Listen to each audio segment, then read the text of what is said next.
What's up, fight fans? We are back at it with another edition here at Round One Sports TV. I am your host, Edwin. And where do all fights start? Round one. So, we have an amazing show here to break down today. Stay with me. We're going to be breaking down Ed Hearns' post-fight interview with the MJ Akhmadalev fight. I had to go check that out, and there's a lot to break down here. We're gonna play some audio footage from the interview. So stay with us here at Round One Sports Talk. Please don't forget to give them videos a like. If you haven't already, subscribe to the channel.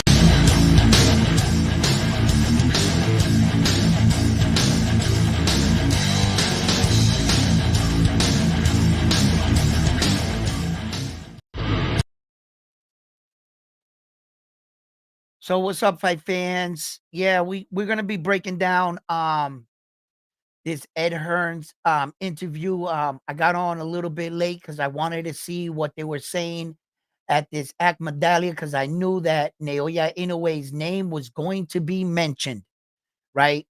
And so let me know that you can hear me loud and clear as you come in and you join the live stream.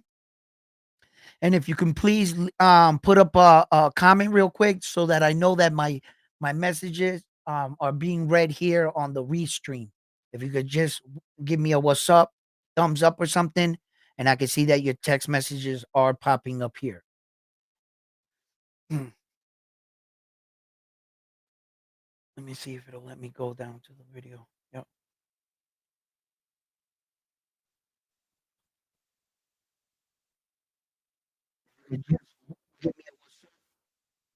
All right. So I got the YouTube one up here and the other one up here. So all right.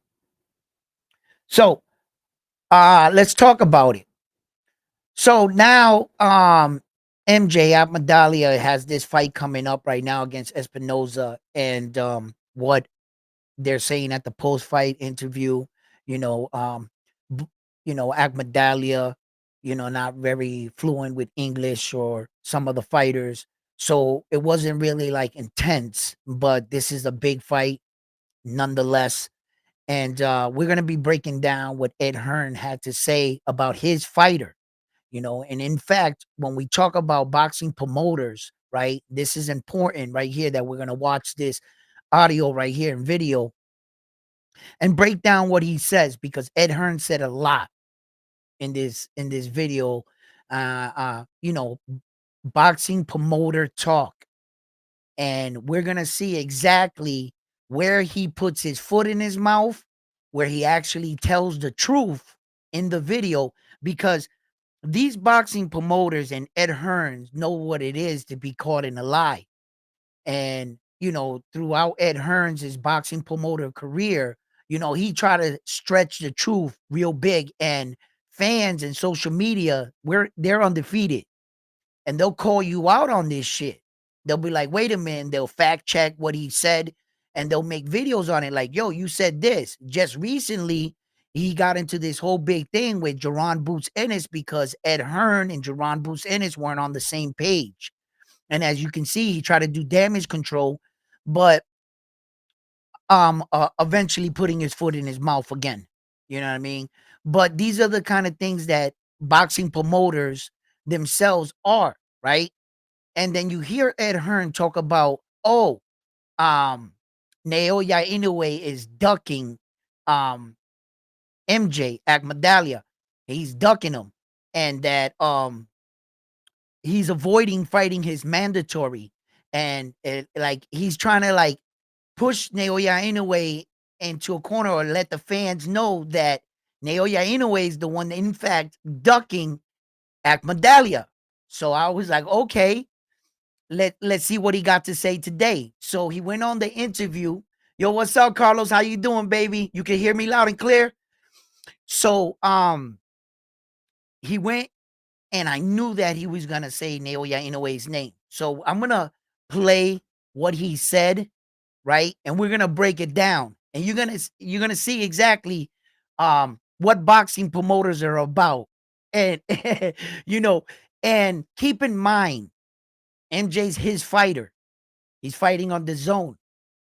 You know what I mean? He's going to try to get that fight, and in the room with that Naoya Inoue fight. So this is what boxing promoters do. This is what they're about, and we're gonna take a look here. Let's see here. Okay, right here. Okay, this is today. This just happened today. This is Ed Hearn right here, and he's going to be talking about a few fighters, but I'm gonna let it play because you have to hear the whole thing. And sometimes it's not cool to just take bits and pieces and try to feed it to the fans. Like, no, play the rest of the audio. See what the hell he said. Sometimes people come on my show, they watch a small portion of it, and they don't know that I'm the type of person that I'll give you the good, the bad, and the ugly. And if you stay watching the video long enough, you'll see. You know, so let's play this, and you tell me. We're gonna talk about and we're gonna break down what he says about a lot of things in this video. So let's pay attention to the video. For, which is quite bizarre. Well, you caught the attention for that this week. Well, yeah, but like, you know, I think like on one hand you want competitive fights and 50-50 matchups, and then when someone gets beat, it's bad matchmaking. Like, what do you want? Well, if you want real fights, if you want compelling matchups, if you want wars, watch my shows. If you don't, go and watch the others. And you got it on Saturday night. This kid Espinosa's bang up for it. I mean, this is a massive opportunity for him. I keep talking about Inoue, and I don't do that disrespectfully because he's an unbelievable fighter. But like, when you keep denying a mandatory and trying to find ways around it, you don't fancy the fight. It's plain and simple. But this kid Espinosa is going to come and bring it, and I saw that in the head-to-head. Like, he means business. And 25 knockouts. Yeah, huge puncher, and I want MJ to be aggressive in this fight. You know, sometimes in the past he's just been a little bit cautious in his work, and when he is aggressive, he's a beast. Yeah. I really like Gary Cully against Maxie Hughes. I've never known so many kind of backhanded compliments and digs and, like, you know, and and the reality is both guys are vulnerable, right? And I like that. I mean, I saw Maxie Hughes in his last fight. It was a tick-over fight. He got dropped. I mean, he come back to stop the guy. Yeah, he done amazing to get through it. But Gary Cully's shown vulnerabilities, albeit in a good level against Jose Felix. But both guys have to win. Yeah. You know, we talk about the brutal facts of boxing is sometimes you have to win these crunch clashes to stay in the game. And if Gary Cully loses and if Maxie Hughes loses, they're right at the back of the queue. This is a big fight for both those guys. Beatrice is Beatrice. She's, for me, a pound-for-pound talent. And I love Chev Clark against Mosquero. He's stepping up for the European title, 15-0 against 10-0. And, you know, he's shown unbelievable excitement. Maybe sometimes a little bit of vulnerability himself against big punchers. So very exciting to watch, and I think it's going to be a great card. And we welcome. I was just going to say Terra Moana. I see the video of him doing the hacker in front of you. See my one? No, we had to cut that out. Too. Oh yeah. Keep an eye out. Yeah, maybe the Netflix documentary. Really exciting fighter. Yeah. I mean, firstly, I've never stood in a head-to-head with both guys and just been like dwarf. I'm 6'5". These guys are monsters. I mean, Terra Moana must be 6'7", I think. 6'7". I mean, I'm a promoter, so he's at least 7 foot as far as I'm concerned. So, and the other guy. He said, I'm a promoter. He's 7 foot as far as I'm concerned. When the guy told him his height, he admits as a boxing promoter, he embellishes a little bit. That's his job. He goes, I'm a promoter, so he's 7 foot taller than me. So I'm going to sell it to the people like he's a giant. That's my job. I'm supposed to boost up fights and make them bigger than what they actually are. I'm supposed to sell these fights out of his own mouth. He's telling you, I will lie a little. He goes, I'm 6'5".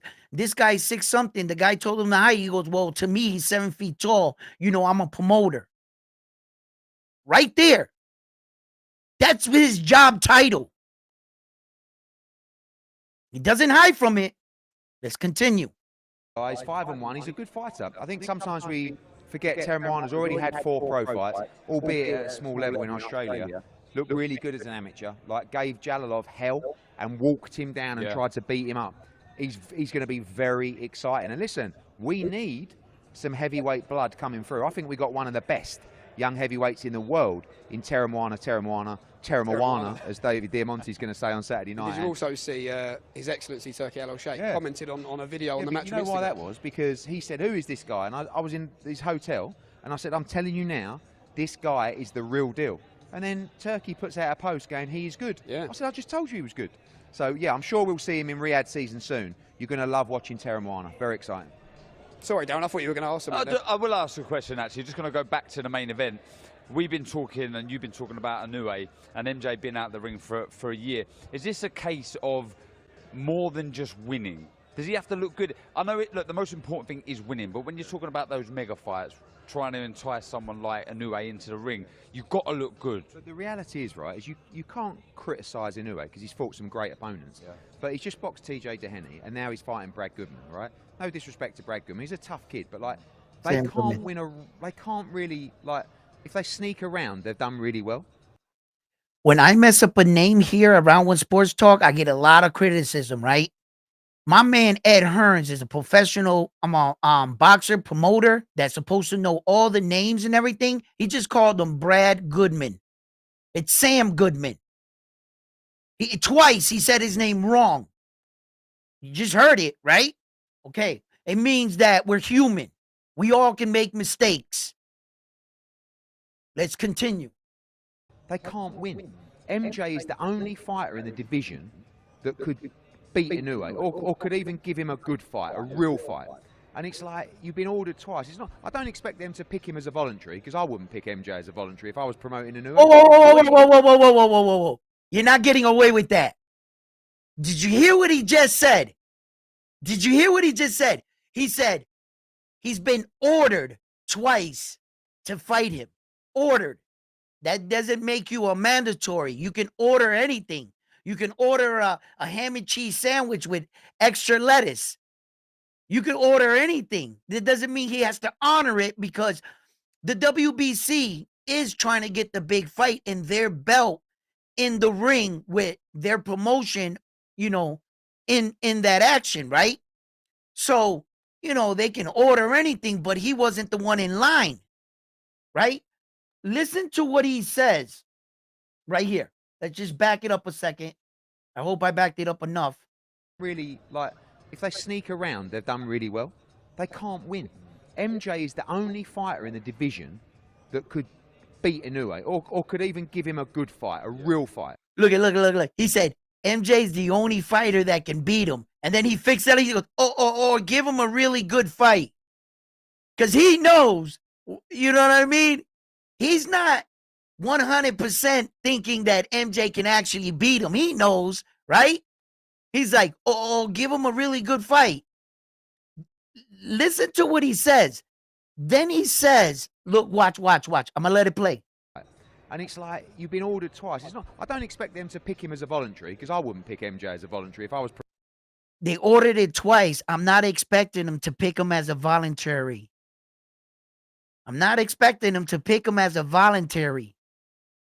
See, they'll lie, but they'll also tell the truth, because Eddie Hearn has been in situations like this where that the social media will call him out on it. So he goes, I didn't expect them to pick him as a voluntary, meaning they ordered it, but he has to voluntarily accept that order, because and then he would be passing by Sam Goodman, the guy that's actually in line. You see? But you got to remember that Akhmadalev is his fighter. So boxing promoters are going to say whatever. They're going to paint it. He's going to try to, no, he's ducking his mandatory, he goes, his voluntary.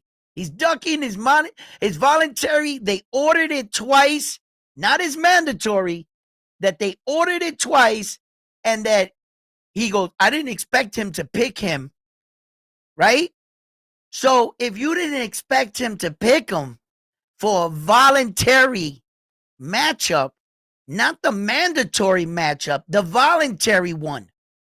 So he slides that in there and then continues upon his path of trying to promote his fighter. Pay attention.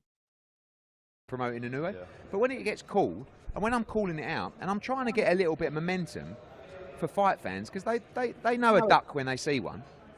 This is a duck. And people go, oh, you can't say that about Inoue. It's a duck. Yeah. The WBA went, this is your mandatory, you got to fight him. Oh, we'll get an exception. Okay, you fight TJ Dehenny. The WBA say, but you can only fight Dehenny and then you must fight MJ. Okay, yes, we will, no problem.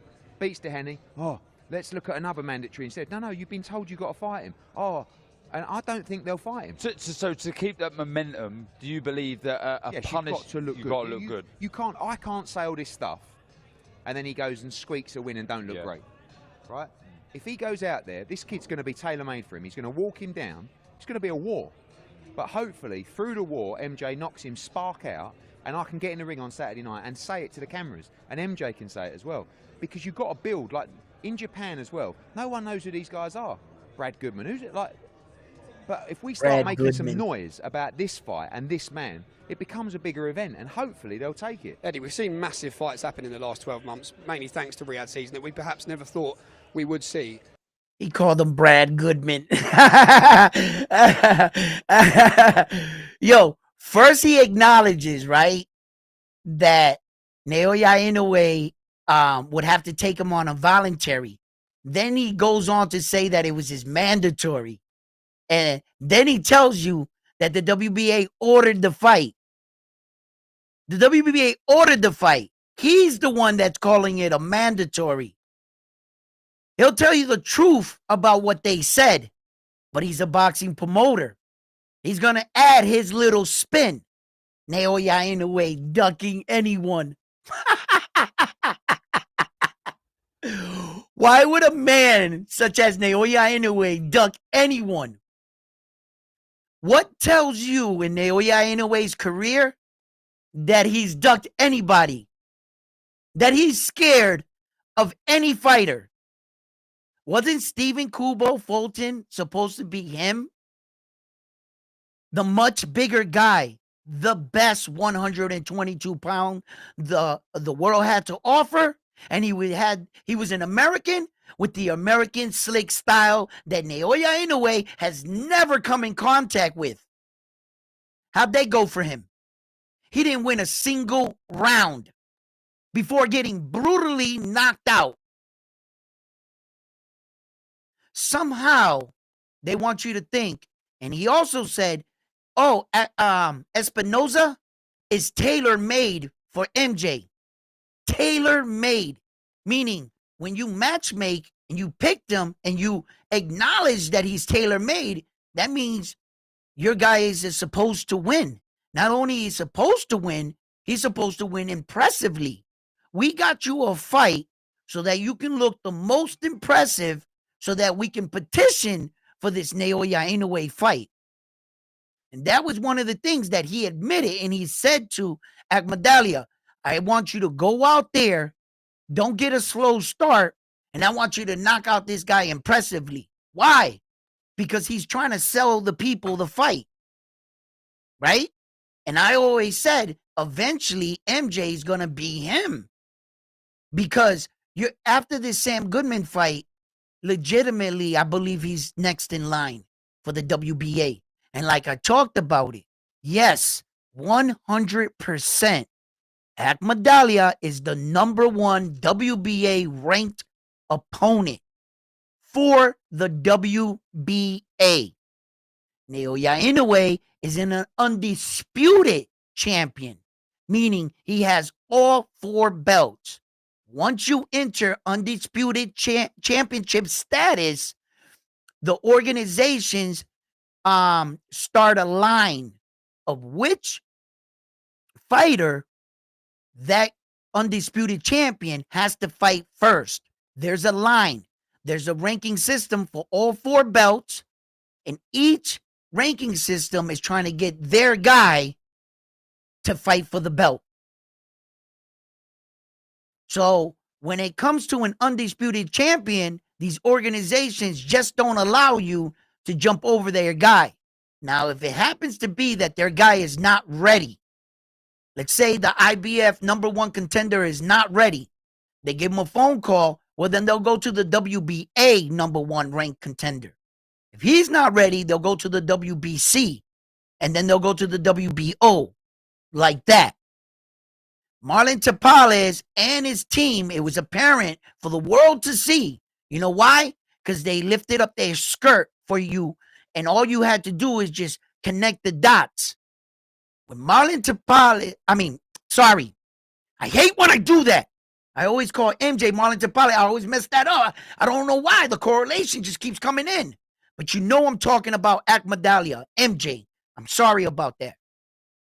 When MJ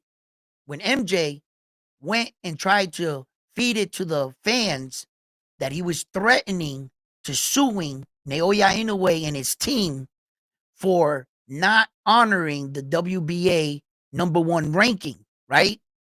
And the TJ Doheny fight had came up because Sam Goodman had already had a fight scheduled.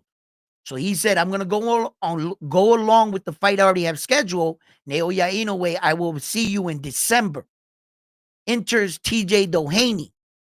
And at that time, remember, Akhmadalev's team said that they were going to take Naoya Inoue and Bob Arum to court because they were the next man in line. Tell me, people, who got the fight? It's just simple. It's cut and dry. Who got the fight? Sam Goodman. Did he win? No.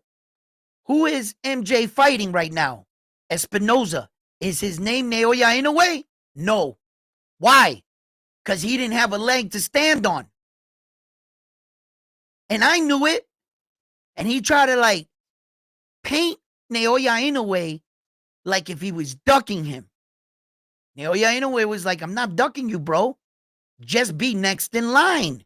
Legitimately. That's all. Naoya Inoue is forced to fight Sam Goodman. Don't you understand? He jumped in the ring. He's ranked by 2 organizations, and they're the organizations next in line. The organization is backing up their fighter. They're saying, no, our fighter says he wants to fight. And when you try to say that he passed up the first opportunity, so if he passed up the IBF, the WBO is next in line. It still makes him the next guy. Checkmate. Who got the fight? Who is lying? If MJ and Akhmadalev's team was telling the truth about the order and that he was actually next, why didn't they award him the fight? Why didn't they make him the mandatory and strip Naoya Inoue of the WBA? Why is he still wearing the WBA? He wasn't next in line. And then Ed Hearn comes out today. You guys just heard the video and the audio right out of his mouth. He said the WBA ordered it. Any organization can order it to see if you go for it. They're speaking up for their guy. They're saying if that other guy ain't ready, hey, we're right here. Yeah, you can order it. I can order a pizza too. With pepperoni. You guys like anchovies or not? I don't like anchovies. But we can order the pizza. It doesn't mean that it's going to come out right. No. These are all tactics to keep MJ's name irrelevant. The fake lawsuit, the fake yelling about the fake ranking, all of this has given him attention towards what? This next fight with Espinoza. Now he goes out there and wins impressively. What have we been talking about before this fight with Espinoza and now after it, entering Naoya Inoue's fight, knowing that this is great PR. Promotional for MJ, this is what I talk about. These fighters do these kind of things to keep themselves irrelevant, to keep it a little soap opera-ish. But the truth is the truth. And I told you guys, everything he was saying, yeah, there's truth behind what MJ's saying. But he's not, the promoter and him are not dressing it up. What they're doing is dressing it up. They're not telling you the complete story. And since Ed Hearn has a job to do, out of his own mouth, I will embellish something How tall is the guy? 6'5"? No, he's 7 foot taller than me. I'm a boxing promoter. So who's your guy? MJ? Who are you going to talk for? Does it mean it's true? Oh, I don't understand. They ordered it twice. You're ducking your mandatory. This is what it is. Naoya Inoue is ducking MJ. Well said from his boxing promoter. Well said. Does it make it real? Hell no. That's bullshit right there. That's a damn straight out lie. Naoya Inoue is gonna knock your boy out, but you're gonna get him paid handsomely. Even he said it. He goes, everybody knows that he's the only one that can beat him, or give him a good fight.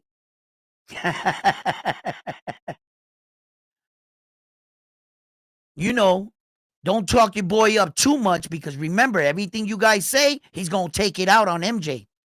So don't get him rocked. He's gonna take it now anyway. He is gonna get knocked out, but it just depends how mad you get Naoya Inoue. So don't get your boy messed up, Ed Hearn. When you talk, be just like you are right now. Take your little shots, but nothing personal and nothing too big. Don't get your boy hurt, because that's what's gonna happen. MJ right now, you know, oh no, this is an amazing fight against Akhmadalev and Espinoza. You know, these true 50-50 fights. And the next sentence, he's tailor-made for Akhmadalev. I'm like, yo, Ed Hearn be on some shit. He do.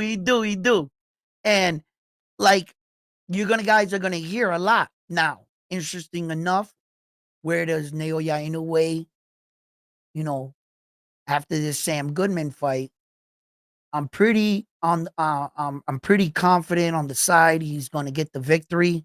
How he gets the victory, what round, that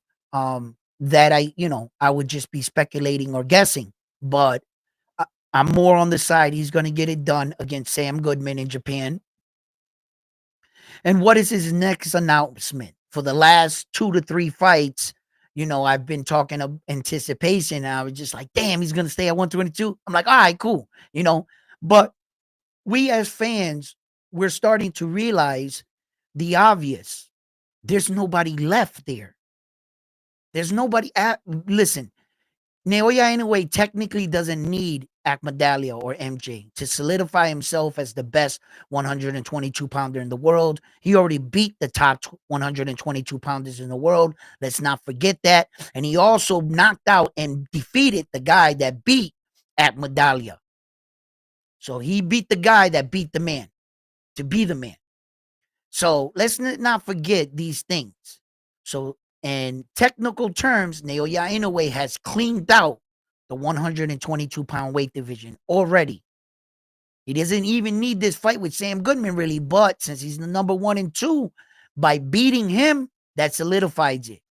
He already beat a WBA ranked opponent, a WBC ranked opponent, a WBO, and a IBF opponent.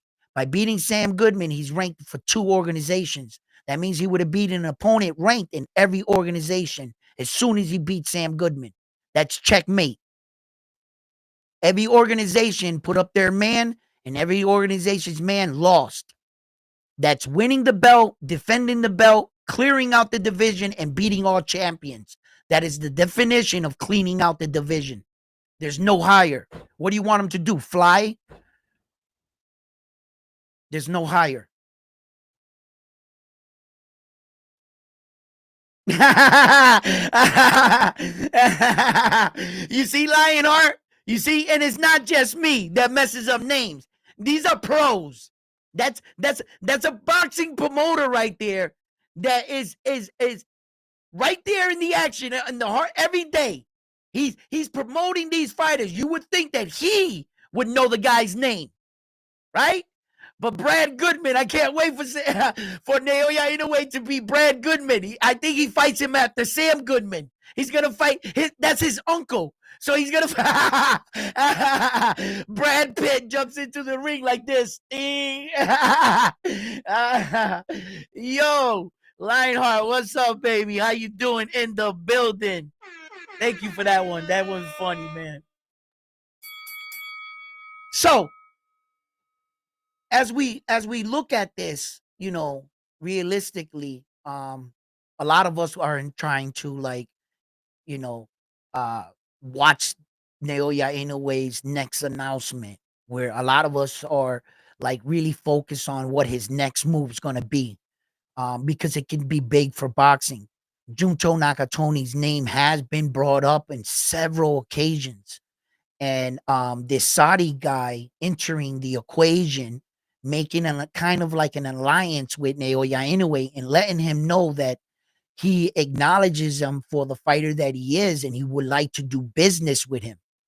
A lot of things have changed since the minute that Turkey Al-Sheikh kind of entered the situation, and a lot of fans and reporters have been saying that perhaps Naoya Inoue might be going out and fighting on a Riyadh season card, or actually going out there to Saudi. So people are quickly going to start throwing around all these possibilities, but make no mistake that the possibilities and the options are there for the Japanese superstar. As you can see, with each fight, he's elevating his platform, his brand, and him as a star. He's definitely a well accomplished Hall of Fame fighter, and I don't think anybody can take that away from him at this point. His accomplishments have been less than stellar, like any less than stellar. Like he's been he man, words can't describe the shit that Naoya Inoue is doing truly. As a fighter myself, knowing how hard his accomplishments are, sometimes as fans, we have a tendency of coming in, learning about the fighter, then being they told us what his accolades were or his accomplishments, and you see the 4 belts. You really don't go down that road of studying how or what it took to get there, what it takes to be that kind of champion. You know, um, there are only 3 in history right now that did it in 2 separate weight divisions, 3 men. Terrence Crawford, Usyk, and Naoya Inoue, in no particular order. Um, so that is a very big achievement for the elite of men. For the men that and women that can do that, you're talked about in a separate category. You're entered a different room.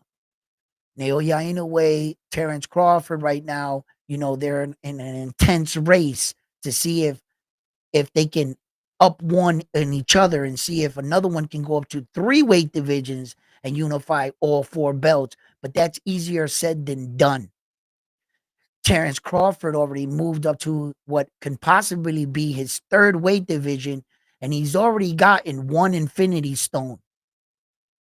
So I would like him to stay the course at 154 and see if he can clean out that division rather than chasing that unicorn and fighting Saul Canelo Alvarez, right? So Naoya Inoue, I also talked about that we have to keep in mind that if he was to go up to 126, that would be his 6th weight division. Stay with me now. I understand that technically it would be entering his 5th, but since Naoya Inoue bypassed 1 division, the 112, he didn't fight in that division, but you can't ignore it. We don't count it as a division that he fought in. So you can't say he would be winning. If he was to win a belt at 126, that would be 6 weight divisions. No, it would not. It would only be 5. 5 weight divisions he won belts in, but it would be entering his 6th weight division. Yes. He just didn't win belts in all 6. He bypassed 1. So if we're looking at it like that, from where he came, the 108, by entering the 126, that's 6 weight divisions in order to get there. No matter if he went right from 108 to 126 and bypassed all those weight divisions, you still would have to acknowledge them. You just wouldn't give him credit for winning belts in them. That's all. You see what I'm saying? So that's 6 weight divisions, technically. So is my man maxed out, Naoya Inoue? And can he do something like that? And like quickly, we start to forget that he did come from 108. We start to see that he's edging closer and closer to another division, 126, which makes things more exciting because as we all know, the glamour divisions start from 130 to about 147, 154. Sometimes 154 gets in there. 154 seems to be getting hot, but it's usually from 130 to 147 are the glamour divisions and the heavyweight division. Those are the divisions that get the most attention, the most eyes. Why? That's where speed and power meet at a perfect balance for men and women. And that's where they're able to showcase speed, but a lot of power.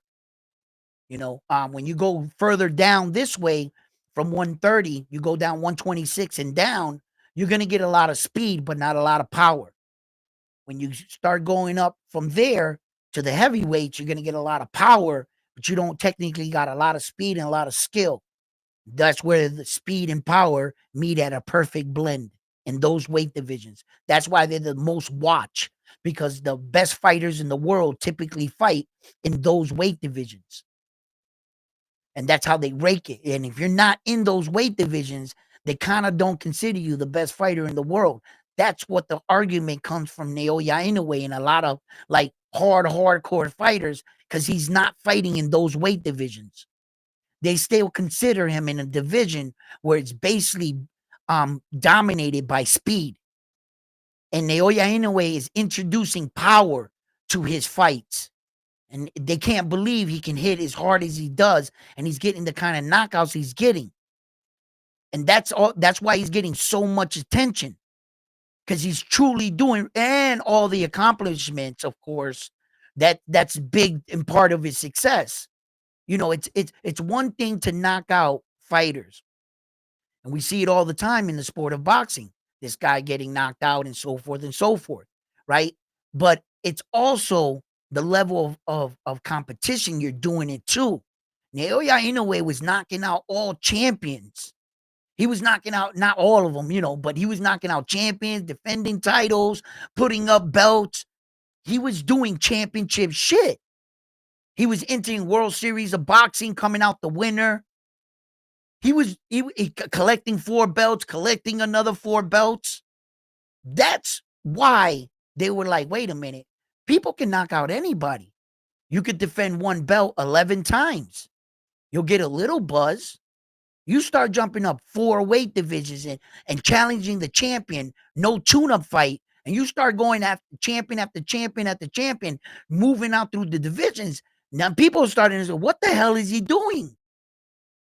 What is, every time I pick up another 4 belts, wait a minute, within 6 months, wait a minute, within a year, wait a minute, like 22 consecutive world title fights, wait a minute, he's knocked out 16 consecutive fighters, except that Donaire one that's in the middle, that's it.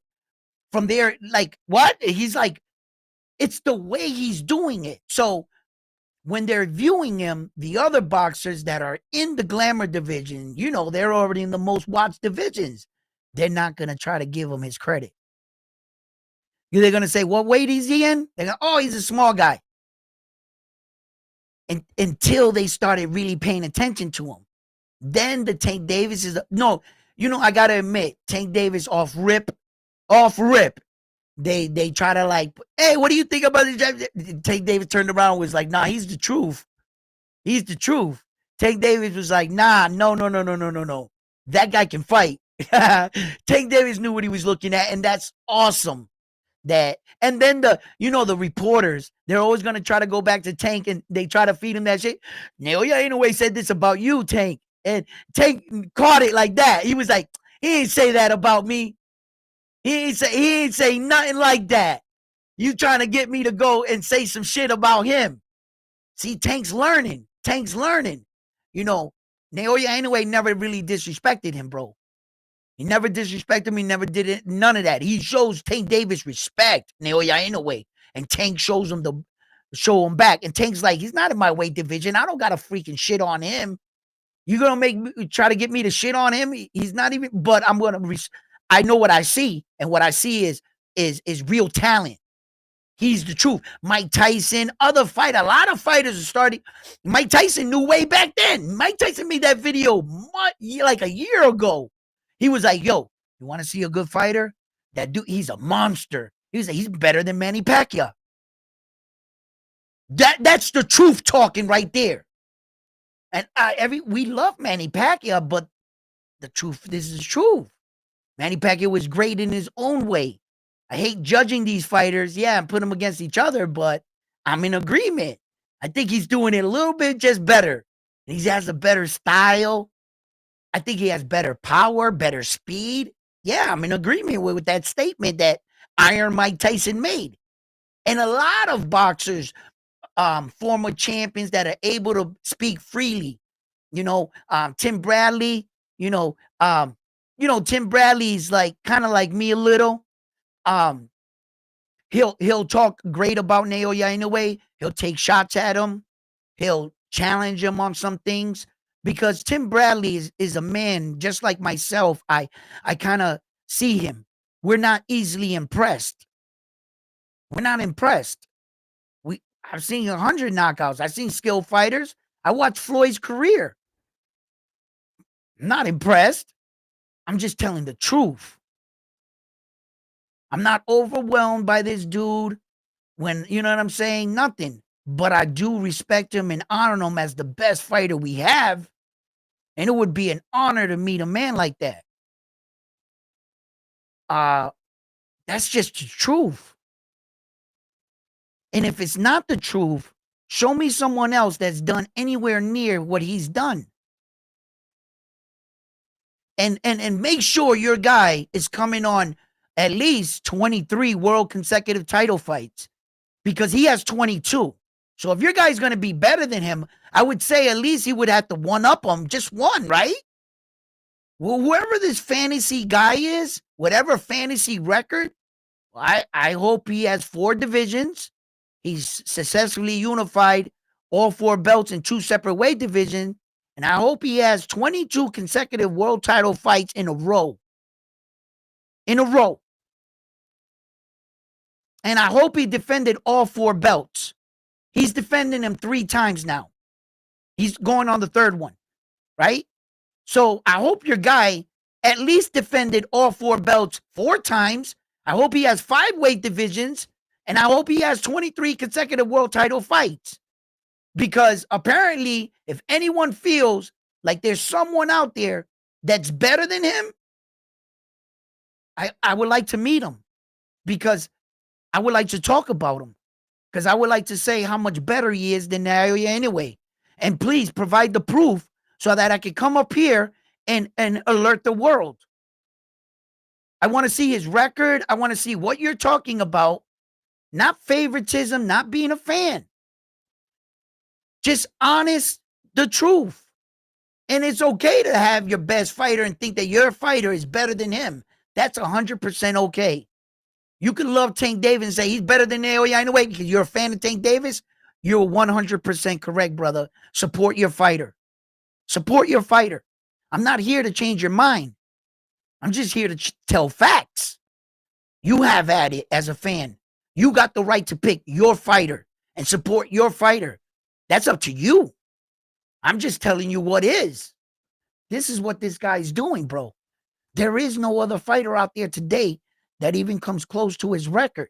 The only man in mine is Terrence Crawford. Terrence Crawford entered his 4-weight division. He checks off some of the boxes. He doesn't check them off impressively like Naoya Inoue, meaning when Terrence Crawford moved out through his division, he had what we call tune-up fights and breaks. And those fights weren't for title fights. So that breaks his streak of fighting for world titles because this one in between was for nothing. And in between moving up weight, he had several fights that were for nothing. That he wanted to get acclimated to the division. Then in 147, he got the belt, title defenses after the Jeff Horn fight. and he was fighting world title fights since then. He has been. Terrence Crawford has knocked out everybody except until he came into the fight against Israel at 154, when he was like on a 10-fight knockout streak, Terrence Crawford. So the only guy that'll come portionally close to Naoya Inoue is Terrence Crawford. He's the only man right now that we have that's fucking giving this Japanese dude a fight for status. He's the only guy. Usyk would be, you would look out from the outside in saying, yeah, he did it on 2. He just doesn't have the rest of the credentials. He doesn't have the multiple divisions. He doesn't have the extensive title fight reign, fighting champions. He just doesn't have that. And by that, he doesn't even come close in the conversation. You got to be like right there somewhere, at least somewhere. The only man that is like fucking battling this guy for like top spot supremacy is Terrence Crawford.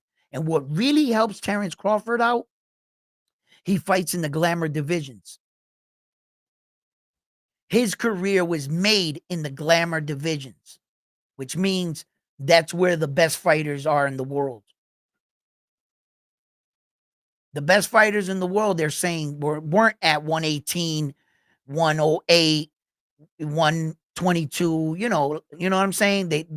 They're not 115. They're not saying that the best fighters in the world were there. But when you speak of the glamour divisions, everybody that's in there are supposed to be like the best fighters in the world. And that's what really keeps Terrence Crawford on top for a lot of people. And the fact that a lot of people are more familiar with Terrence Crawford than they are with Naoya Inoue. But if people were to like put their records side by side and know what they're looking at, reading it, and just start doing it, they're going to start to see, they're going to be like, wait a minute. This guy is obviously doing a lot more here. And when we're talking about what you did inside the ring, Naoya Inoue beats him based off activity alone. Just based off activity alone, because the more you enter the ring, the more you're giving the opponent chances on beating you, the higher the risk.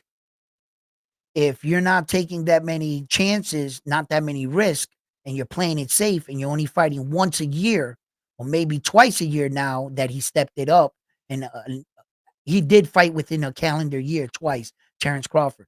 But Naoya Inoue fought 4 times within a calendar year. He's outworking him. He's doing what he did 2 times. You can't ignore that. I can't just sweep that under the rug and ignore that you gave somebody an opportunity to beat you for 4 belts. You defended undisputed status. What good is it to be an undisputed champion if you don't get recognition for defending all 4 belts that you have the most to lose? If you lose all 4. You have to win them individually, but when you lose all 4. So the risk of a person giving another person an opportunity at all 4 belts speaks to saying you don't fear anyone. You're saying you are the best. You might as well just make 1 belt because I'm king. I don't care who you put in this ring. I'm going to show you in the world I'll defend all 4 belts with no problem because I think I'm the best fighter on the planet or in my weight division. Right? That's what that says. So if you're putting up your belts, all 4, and you're coming on your 3rd title defense on all 4, I can't ignore that. I can't ignore that when you didn't even do that. You understand? So that's why I know Naoya Inoue is the best fighter on the planet. He is pound for pound in my eyes number 1. Terrence Crawford is number 2. He has no shame of being number 2 when it's this fucking close, bro. They're like right there with each other. And Terrence Crawford just, his fights are so big at that weight division now that, with one fight. He beats Sebastian Fondoro if they finally get that going. I'm not too sure. Terrence Crawford just made an announcement the other day, but like I told my boy, I was like, yo, that shit is subject to change too. I'm not going to even say anything about it. Let them all talk about it. You guys know how I feel about that. It's exhausting to break down these fights after they go, it's this guy, this guy, this guy. Now I broke down 3 freaking guys. Until the contracts get sent over and a date, and I can look up and see Ticketmaster and there's a venue, we're going to talk about it then. We're going to talk. I'll mention sometimes. I'll give honorable mentions because we got to talk about boxing. And that's what I do. I cover boxing stuff. But every announcement, everyone, sometimes I could hear an announcement. I'll be like, I'm going to hold up on that one. And then another announcement, I'm more inclined to being like, yeah, that looks, and I'll announce that. You guys hear me said and speak about fights early too. And that didn't come through because at the time, that was one that I chose and said, maybe that is a possibility. Let me start talking about it now. So, it's kind of iffy sometimes on which ones they are, but I do detect them. I do detect them. You guys know it. And I told you about that Virgil shit. I told you guys, and which is ironic, like everybody else that's reporting on it, they're saying he got a slight case of bronchitis. But I'll be ready for February 22nd to fight Virgil. I'll at least make that fight. Right? So, whichever way you want to take it. But I did report and tell you guys I saw something very wrong, something just not right with that fight. And look what happened. So yeah, MJ has the what chance, but I still don't mind them fighting. Yes, of course, I don't mind the fight with MJ Akhmadalev because they've already built a nice little storyline. They've already gave us a few headlines, a little back and forth by both promoter and fighter. So they really dressed it up. They really dressed it up already. They got MJ up there with his full fucking wedding dress on, makeup, blush, and he's real pretty. You know what I'm saying? Is he deserving? In actuality, probably not with 12 fights. 12-1-9 record. I don't see a guy, I don't care what his name is. How many division champion is he? Yeah, that's what I thought. He had 2 belts. That's about it. It's about it. And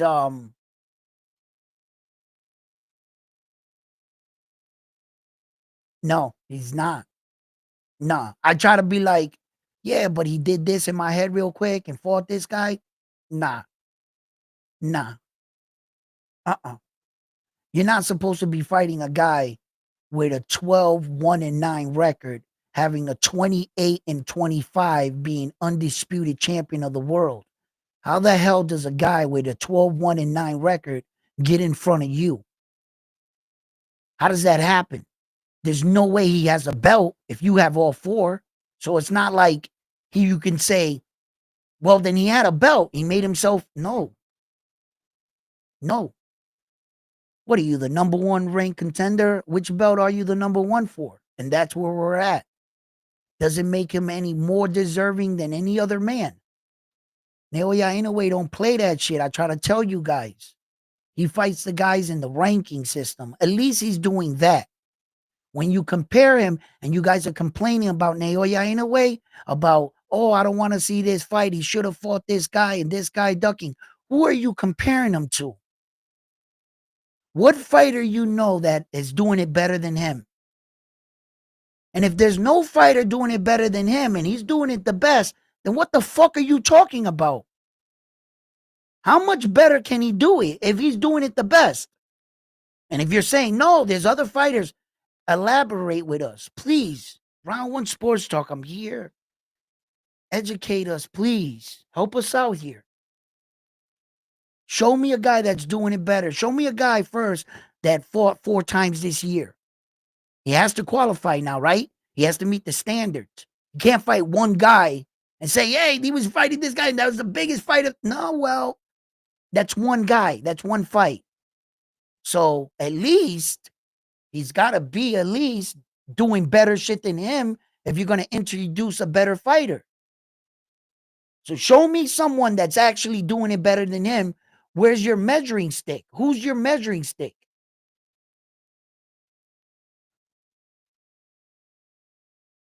And if you don't got anybody doing it better than him, defending the belt, all 4 belts 3 times, fighting 4 times in a calendar year, becoming undisputed within that year,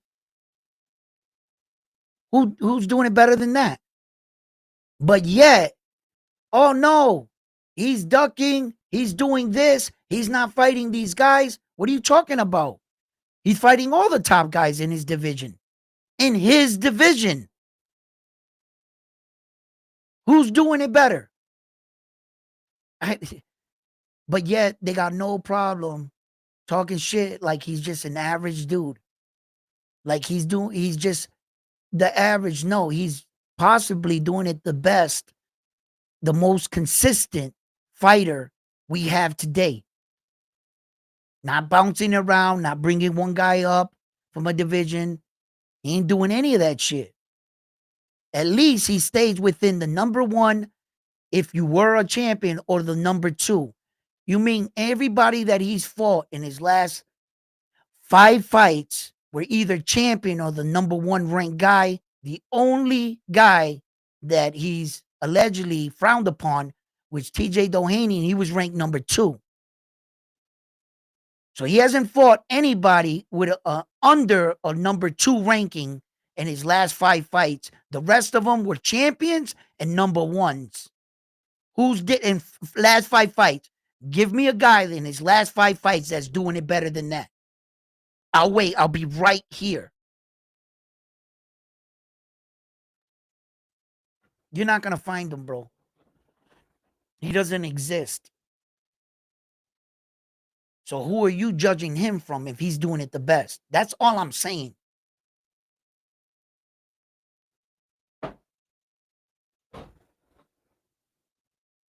I don't know.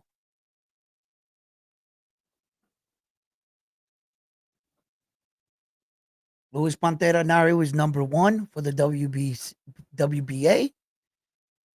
Let's go from 5 fights. 5 fights would make him what? If this is TJ Doheny, if this is Sam Goodman, right? This is Sam Goodman. He's the number 1 in 2 sanctioning bodies. The fight before that was Luis Pantera Nari. He was the number 1, right? And then the fight before that. No. I'm sorry. Was it TJ Doheny? Yes, it was TJ Doheny. He was the number 2. So it went, he's the number 1, Sam Goodman. TJ Doheny was the number 2. Luis Pantera Nari was the number 1, right? And then the champion was Marlon Tapales, and the other champion was Stephen Kubo Fulton. So 2 champions, 2 number 1 guys, and a number 2 guy. That's what you got to put him up against. Whoever this guy is.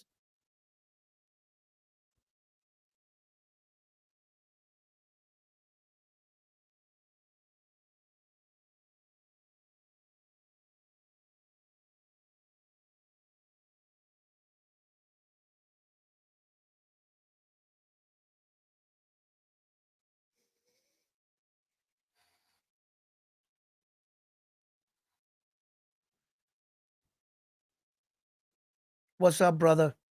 I hear you on this one. It is unfair what they do to Tank. They want him to be a payday for all these guys. Haney, Teo, Keyshawn, Shakur, but these aren't big paydays for Tank. Tank versus Naoya is the biggest fight for each other. Yes, it is. Would it ever be a possibility? I would love to think so. I would love to think that Naoya Inoue, once he feels he completed everything he needs to complete, bulk up a little, Tank Davis lose a pound or 2, meet him at a catch weight, maybe 133, somewhere in there, and let's get it on. I would love that dream fight. That would truly be Godzilla versus King Kong type shit. Let the 2 titans of the sport collide. That would be Superman versus Batman type shit. You know what I'm saying? Goku versus, listen, I'll be here all day. You know, that is the biggest fight ever. Tank Davis situation is doing part a little bit to himself, doing part to the guys not really wanting to fight him. And Tank Davis's situation is this kind of situation that you would have to be a little bit familiar with his career. You can't just judge him off these last 2 fights and say, no, we want to see him fighting the best. You kind of got to go down Tank's career where that you can see some of the mistakes he made and the reason why he made these choices. There was a one point in time where Floyd Mayweather was boosting and making and marketing Tank Davis, but he was also teaching him the strategy of not fighting these big guys early because you would have to pay them. Tank Davis typically took the lion's share of all his fights. He doesn't pay his fighters like you would think he would be paying them. In fact, he had to pay Ryan. He didn't really pay Pitbull Cruz that much. The only fighter he did pay was Ryan, to come to think about it, because that was the fight to be made, because Ryan pulls his weight in ticket sales. So he split the pot a little bit with Ryan, and Ryan got pay-per-view money too. I think that's the only fighter that Tank Davis ever split pay-per-view money with was Ryan Garcia. Because typically, Tank took the pot. Tank's getting older. He's getting wiser. I literally watched Tank Davis grow up in boxing. I seen his mannerisms, the way he talks. When he was younger, he was immature. He said a lot of things. He would text some things. Now you can see that Tank Davis seems to be taking the sport a little bit more serious, and he's not getting any younger. He's realizing that he really needs these guys to start getting in the ring. What happened? Tank Davis put himself in a situation where now these guys are not so eager to bend the knee because there's only 1 or 2 of them left. Not like when back in the day at 130 when he had multiple options. The Teos were there, the Ryans were there, the Haneys were there. He had so much. Now it cleared out, and he's looking around, and all he really got is Shakur and Loma. That's all he has in his weight division. That's it. He's got a bunch of young kids coming up, knocking on the door, trying to pull on Superman's cape to get a free ride to the top. Tank Davis is like, everybody's calling out his name because they want that fight. Not only for the payday, but to be the first man to defeat Tank Davis and to share that world stage. If you're in the ring with Tank Davis, you're getting a lot of eyes. And your career can catapult. Shit, Tank Davis has knocked dudes out and beat them, and their career shot through the roof. You can actually become a superstar off losing to Tank. That's how much a big fight, a big star Tank Davis is. That he can knock you out and you can get famous. That's what he's doing for dudes. Here, hold that. Ah, you're famous. Thank you. You're welcome. You're welcome. You know? So Tank, wants these fights, and now Loma's walking off. And I think the reason why Loma walked off, because Tank tried to hit him with the okie doke. Oh, I'm taking most of the bag shit. Loma was like, nope, 50-50, or I'm walking. Tank said, hell no, 50-50 to you, Loma. I said it up. Loma, Loma, that mother. And both sides are marketing their man. No guy wants it. And Loma's basically telling Tank, how much is this belt worth to you? I don't care if anybody calls me a dog. I don't care what social media says. Tank, you want this belt? Then you're going to have to pay me for it. And Tank's like, I don't need you, Loma. You know how Tank is. He feel like he don't need nobody. Tank shits on everybody, refuses to fight these guys because he's like, I'm not going to help you out. I'm not, you know what? Didn't you say fuck me on an interview one time? I'm not fighting you. Bro, Tank holds shit personal, man. He's so personal. You know, all right, the guy said fuck you, Tank, so go in the ring and break his jaw. Give him that opportunity. Shut some of these people up. Instead, Tank takes it the other way. He thinks he's so much of a star that you need him. You got to kiss his ass to get the fight. Tank was arrogant. Well, why shouldn't he? Look at everywhere that boxing brought him in his life. Look at the places he wakes up in. Look at all the diamonds on his hand. It's going to tell you, I don't need you. You need me. And sometimes that can go inward. And all of a sudden you're thinking, you're the shit. That shit can go to your head. Like one time I was in Target and somebody noticed me around One Sports Talk. You couldn't tell me shit. I lost my mind. I put on the glasses. I told my girl, yo, step in front of me. I'm probably gonna get mobbed. Yo, call security. I need people around me now. They starting to notice me. I lost my mind. And that was one person. Right? So sometimes some of these fighters can, with all this fame and fortune, they can get cocky and arrogant, and they can make wrong choices in one part of the decision where, in fact, they should have dared to be great. There was moments in Tank Davis's career where he could have fought Loma. He could have fought these guys. Loma went to fight Tio, and then, and then Devin Haney ended up with all the belts. There were moments in Tank Davis's career, but in those moments, you never know what's going on in a fighter's career. He probably wasn't living a boxer's life, running around with Floyd in all the whorehouses, banging all these chicks, vacationing here and there. As you can see, that his dedication to the sport, he lost his belt on the scale because he couldn't make weight. And, Tank Davis started to slip. It's one thing to be poor like that, and where Tank Davis came from, to be all of a sudden waking up in the Riviera, the Hilton or whatever fucking famous hotel there is, 5-star hotel, and then you're walking outside and these chicks are nothing short from straight dimes, just willing. It's not even fun anymore. The chase of chasing a woman at that point, for him, it's not even fun. It's basically, hello, yes, I'm, you know what I mean? You know what I want to say, but I ain't gonna say it, right? It's a done deal. She hop in the whip, it's over. Like, yo, and that kind of life can really distract the fighter, can really distract you from remembering what got you there, remembering why you're here in the first place. Boxing gave me all of this. I got to stay focused. I want to maintain this. I want to keep this. Well, then I need to push this back until I make myself that kind of fighter, then retire. A even greater fighter, looking like fighters like Ward. He retired undefeated, got all the belts.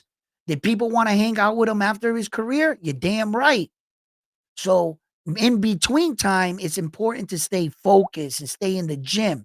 There'll be plenty of time for spending money and partying with these people at the end of your career. You're still going to be young as hell. You won't even be entering 40 years old. You got your whole life ahead of you. So fighters need to understand some of the pitfalls and how to stay focused and dedicated, such like fighters like Naoya Inoue.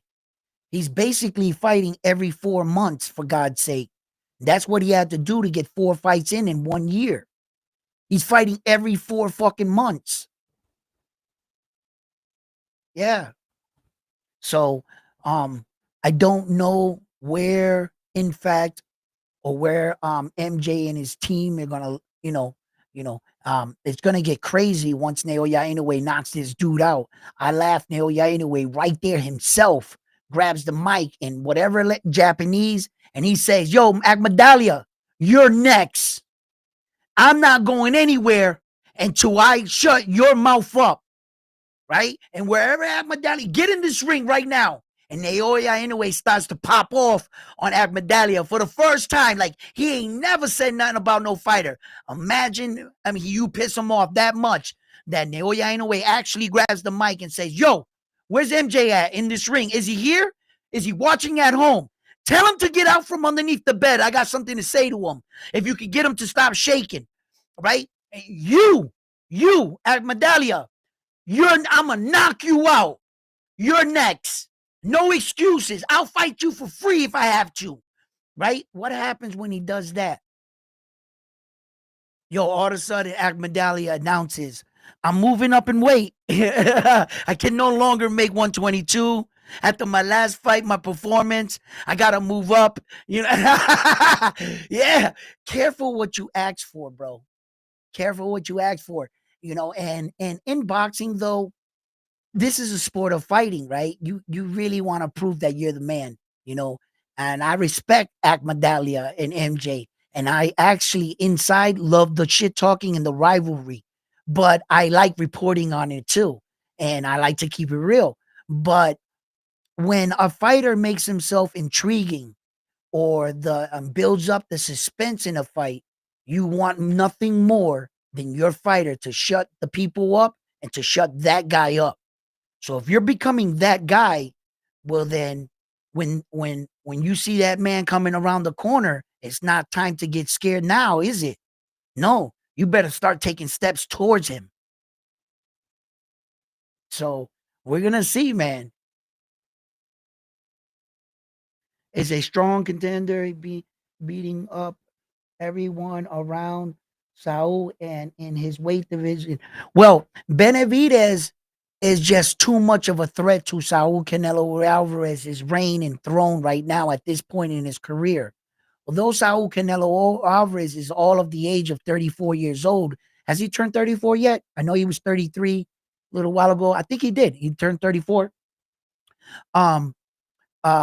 He's not that old as in age, but Saul Canelo Alvarez is definitely old when it comes to boxing miles. He has over 60, and I repeat, 60 professional fights. He's only 34 years old. My man had 50 professional fights, undefeated.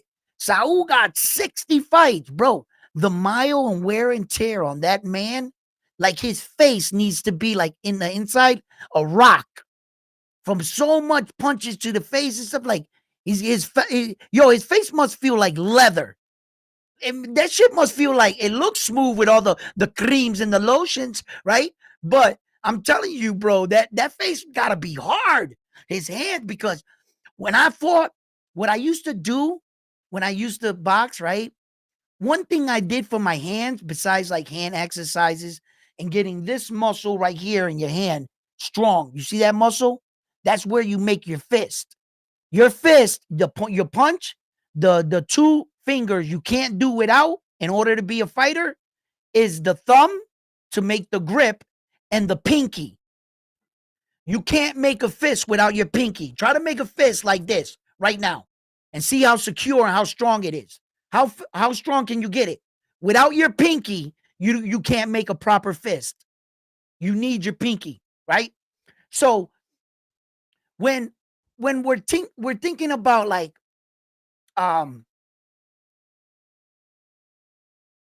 Saul Canelo Alvarez, right? He's a great fighter and everything, but when we're thinking about wear and tear, his hands have got to be messed up, man. He has to have a lot of miles on him, man. He really does. I can just imagine that many fights because you got to tack on all them sparring matches. Yo, man, that man must be like, he must be like a stone,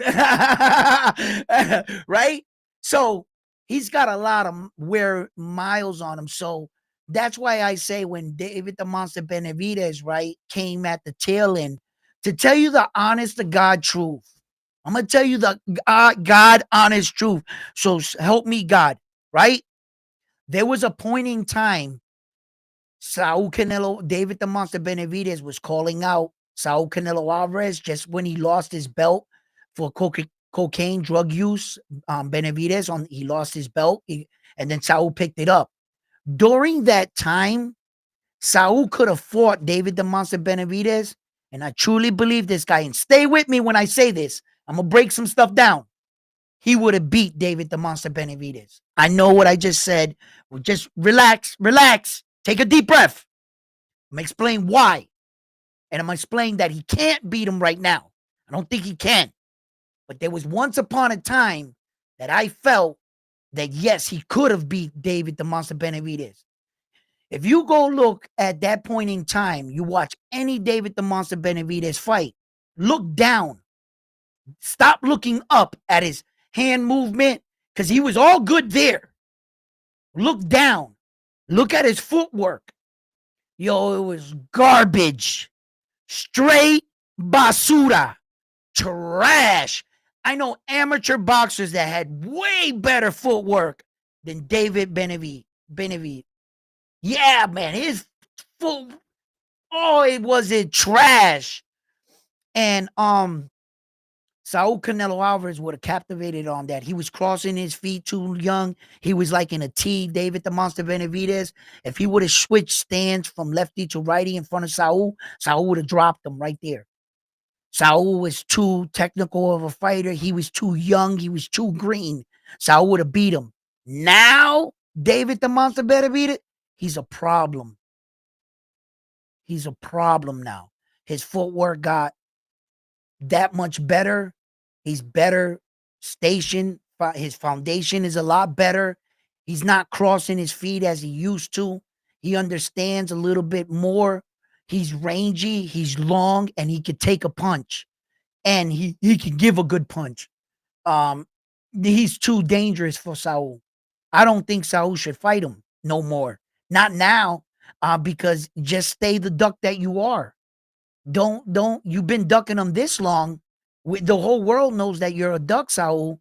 Just stay there. You already got all the criticism. Fuck it. Don't get your ass whooped. At this point, David the Monster Benavidez will stop Saul Canelo Alvarez. He'll stop him. I think he will. The way that David the Monster Benavidez beat the shit out of Caleb Plant, the difference between the ass whooping Saul gave Caleb Plant and the ass whooping David the Monster gave him, David the Monster took a few years off of Caleb Plant's life. He took a few years from him. Yes, he did. Saul didn't do that to him. He gave him an ass whooping. He didn't damage him like that. What David the Monster Benavidez did to Caleb Plant, he damaged him as a fighter. He's going to have to pay for that ass whooping later in life. Yes, he is. That's the difference. I think that for as good as Saul is, I mean, Saul has an opportunity of catching the monster on the inside. You know how he is. He seems to catch these fighters and at least dropping them in the fight. Once he drops you and he goes up on the scorecard, he kind of cruises Saul and forces you to engage on him, where that he has the upper hand to snap a big punch. So he's inviting you. He's already dropped you. He's up on the scorecard.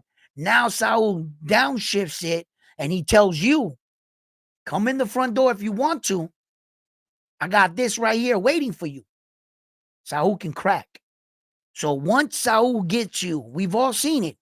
His last four, he's knocked down basically all his fights. He just didn't knock him out. He knocked down Jaime Munguia, Edgar Berlanga, all those guys, Caleb Plant, all of them. Once he knocks you down and he gets up, he'll coast and he puts you on. He just sits back and goes, I'll play the counter puncher now. You want to play counter puncher with me? Let's go. That's basically checkmate with Saul. He knows exactly how to manage a fight. He understands that there's situations in the fight. First, you get here, you got to win these rounds, get the knockdown. It's like Saul breaks down the fight with his coach.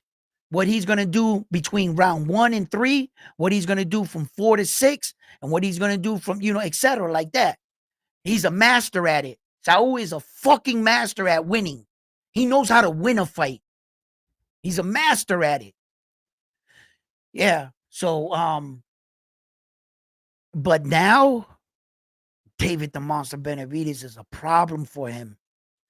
I don't think Saul should fight him now. Just be what you are. You're a duck, then fuck it. Accept the role. Accept it. We all know what you are. We knew that you were a great fucking champion. We know you got old. Unfortunately, Father Time is undefeated, and it happens to the best of us. And sometimes even the greats. You just can't go around fighting these young guys. You know, he tried to do it. He got in there with Cotto and guys he should have never been in the ring with just to please the fucking fans. Floyd was almost defeated doing that same stupid shit, listening to these people. And sometimes, you know, the risk is so big for Saul. You know, and at this point, it is what it is. I don't care if Saul's a Mexican. He's a Latin fighter. And I support my Latin fighters too. And when Saul fought anyone else, if he wasn't Puerto Rican, I was in my living room cheering for Saul Canelo Alvarez. He gave me too many moments in the sport of boxing. He gave me too many fucking exciting times for me to just forget who Saul Canelo Alvarez is. And if he's at the tail end of his career, I've seen this a lot of times with great guys. You just can't go in there rocking a roll with these young dudes like that. You know, maybe once upon a time, yeah. And he should have fought him way back then. Saul wouldn't be in this situation if he would have beat him then. You know, at least he could have said, I already beat you. But I don't know. Now I feel like David the Monster Benavidez might be the person to stop him.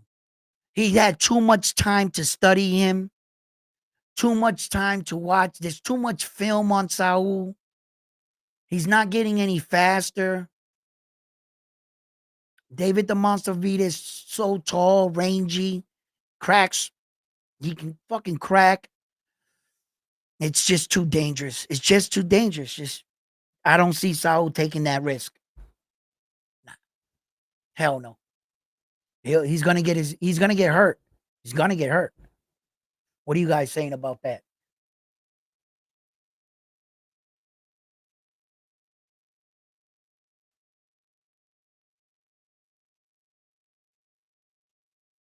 Thank you, Rich. On Kick. Thank you.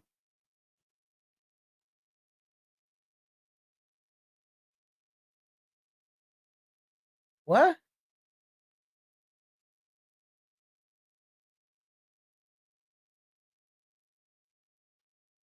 Thank you. What you saying, boxing? Let me take off my glasses. This light. Bro, you broke this situation down very well. Keep up the good work, my friend. Thank you.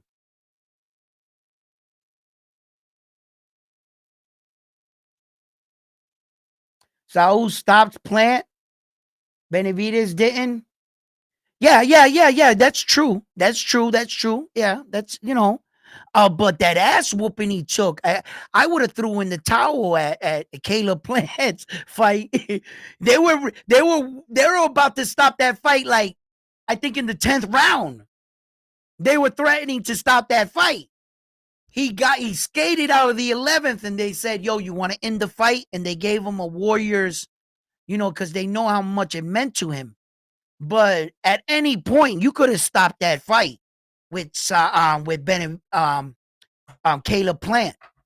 Benavidez was just busting him up, man. There was blood all over here. He was split here. He was busted up, bro. Bad. I was sitting here going, man, stop the fight. There were a couple situations when he hit him in the 10th and Caleb Plant started wobbling. I was like, bro, stop the fight. Okay, he's good. Save him, you know, because he's got a future. He can fight again. Live to fight another day, young man. You know, you don't got to give it all right here. You're out punched and not really punching with any power conviction where I feel like you're going to hurt the monster. I would have made the decision to pull it right there. I'm saving my fighter. Fuck that. You know, because I would have love for my fighter. Yo, baby, you did everything you did. I'm proud of you. Caleb Plant, you fought well. You didn't back down from him. You try to fight the much bigger man. You were in the pocket exchanging. He caught you. He caught you better in the exchanges than you caught him. Because Caleb Plant can crack. He just didn't. Benavidez caught him first. And those punches started weighing on him. But I would have threw at the 10th round. He was hurt. You could have threw in, you could have stopped that fight in here. Yeah, Saul stopped him. Yeah, okay. But it still didn't take away from the fact that David de Benavidez gave him a much worse ass whooping than Saul did. There was a point in the fight in the Saul Canelo Alvarez and Caleb Plant. I actually thought Caleb Plant was winning the fight. Like in the fourth or what? Yo, he was boxing Saul. Caleb Plant was moving. He was like pop, pop, pop, pop, pop, and he was just popping Saul, bro. And Saul was just calm, pop, pop, pop, calm, and he would catch him with one or two big shots. And Caleb Plant was like, damn. And he was like, but he kept throwing. But just like in spades, you can't cut and pull. You know, you can't, you're not going to be able to win the game by yourself. You know, they got to be strategy. You got to have, you know what I mean? So that's where Caleb Plant, you know, and anxiety too, going backwards and having this monster just in front of you coming forward. And everything you're hitting him with, Saul, his demeanor doesn't change. And it can kind of discourage you as a fighter. You're like, damn, I'm not hurting him. And you'll never know this until he admits it. Saul probably will tell you later, bro, you hit me with a shot. My fucking head was ringing at that moment. I was basically knocked out on my feet, but I was playing it off. And Caleb, what round was this? You know, if they can go back and talk, or maybe he was never hurt. Maybe Caleb Plant never stunned or gave him anything to worry about. But only the fighters know that. Only they know that. And, you know, Caleb Plant was moving well against, he just couldn't sustain it. And his cardio, his conditioning, it just didn't hold up. Had it held up in his cardio, fight could have been different. Because I felt like he fought Saul a lot better. But in that David the Monster Benavidez fight, once David the Monster Benavidez took over, it was a wrap. He took over. Caleb Plant didn't have much success in that fight. How many rounds did he actually win? Yeah. So I think that ass whooping was still worse, even though Saul stopped him. Yeah, Saul stopped him, yeah, but his was just way worse. What's up, guys?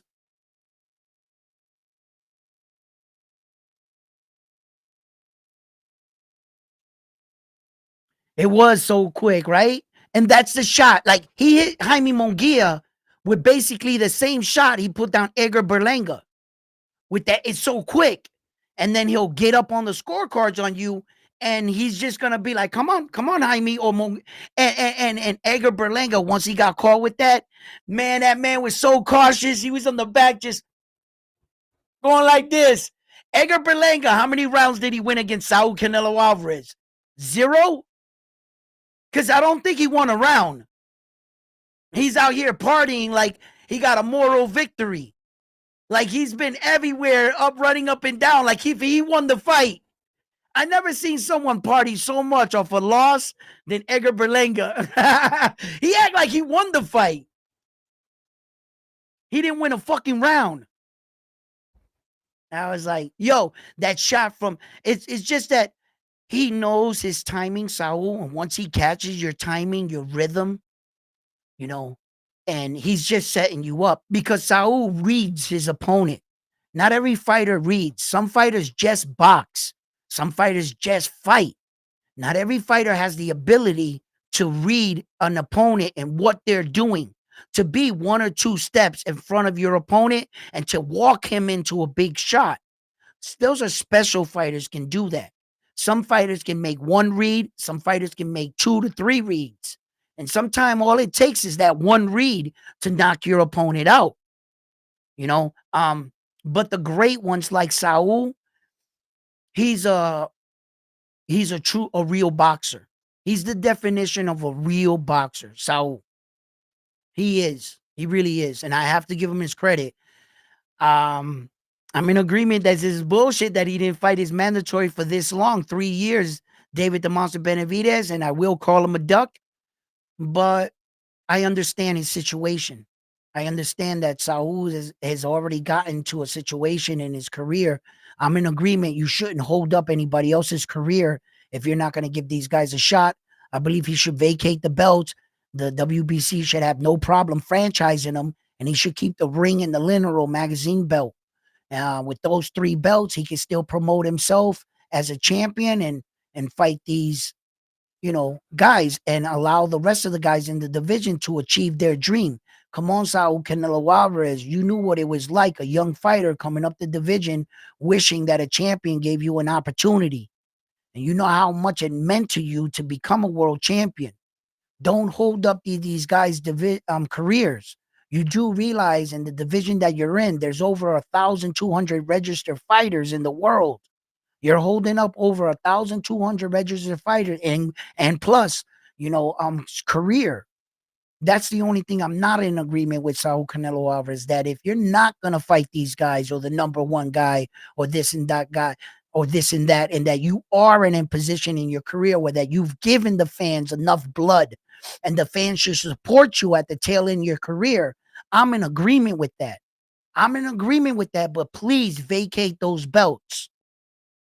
You can still be a franchise champion for the WBC. Keep the ring and the Lineal. That's 3 belts that the boxing world does acknowledge. And let other people become champions, Saul. That's the best gift you can give to these fighters, Saul. And show them that you were this kind of champion and that you're doing them a favor and not a disservice. That you're already, by doing that, you're letting them know I've already done everything I needed to do. Just support me in my fights, fans. I'm gonna allow the division to become champions, but I'm not gonna fight the top guys because I'm old. I'm already over here in this part of my career. Come out and support me. By saying that, it takes everything off of you. Nope. Don't call him a duck. Respect him as a fucking legend and a champion. He allowed everyone else to be champion. You guys didn't take the belts from him at this point. He vacated the belts. So unless he vacated the belts, you guys didn't beat him. So by showing that kind of honor, respect him at the tail end of his career, allow him to fight these fights, and you gentlemen go this way and become champions. Now do some Saul Canelo Alvarez shit. I would respect that. I would have to respect that. You're giving love back to the division, boosting up the division, allowing people to become champion, and still marketing yourself. Let's back Saul at that point. Don't keep the division hostage. That's all.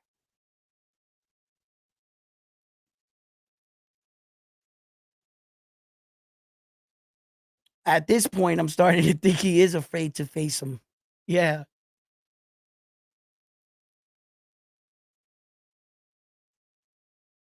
Yeah, he did finish the fight walking on his feet, walking forward like a fucking gladiator that he is. Caleb Plant, he's too tough for his damn self.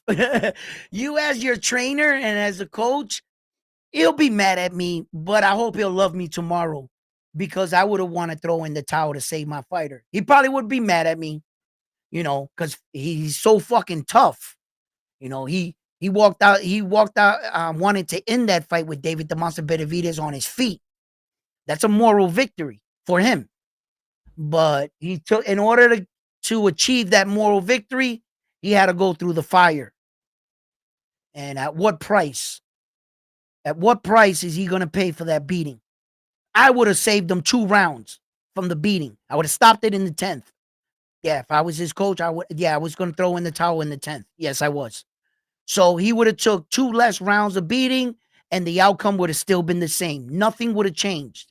He wouldn't have won the fight, because as you can see, he finished the fight with the 2 rounds, and he wasn't the victor. So my way, he still would have lost the fight, but he wouldn't have took 2 more rounds of that kind of ass whooping. So he still wasn't going to win. So I think my way would have been more humane for him, but his way was the gladiator way. Caleb Plant's way was the man's way. He didn't give up. He didn't give up on himself. He didn't say, I'm getting my ass whooped, I'm losing this fight. He's, nah. You're David the Monster Benavidez, for all the shit you talk, You're not going to knock me out. I'm not going to quit on myself, and I'm not going to give you the fucking satisfaction of saying that I quit on the stool. I'm going to finish this fight. You can't knock me out. You might be able to beat me in the fight, but you didn't knock me out, right? And David the Monster Benavidez was like, okay, maybe I didn't knock you out, but take this with you. Take that with you, homeboy. You want to stand here and be tough? What are you, Ford tough? Here, hold this down. Hey, yo, tell the nurse tonight that's banding up your wound. I said, aye, because you're going to the hospital. No after party for you. So, you know, it's all how you see it. You know what I'm saying? It's all how you see it.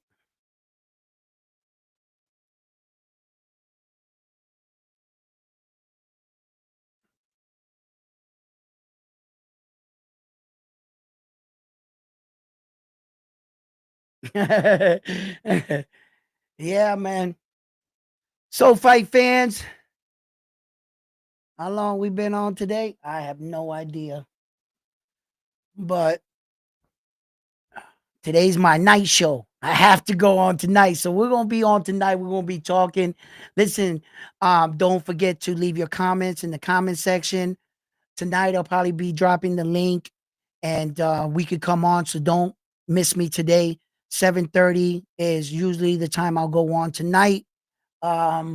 Actually, today's my daughter's birthday. Happy birthday, Nala.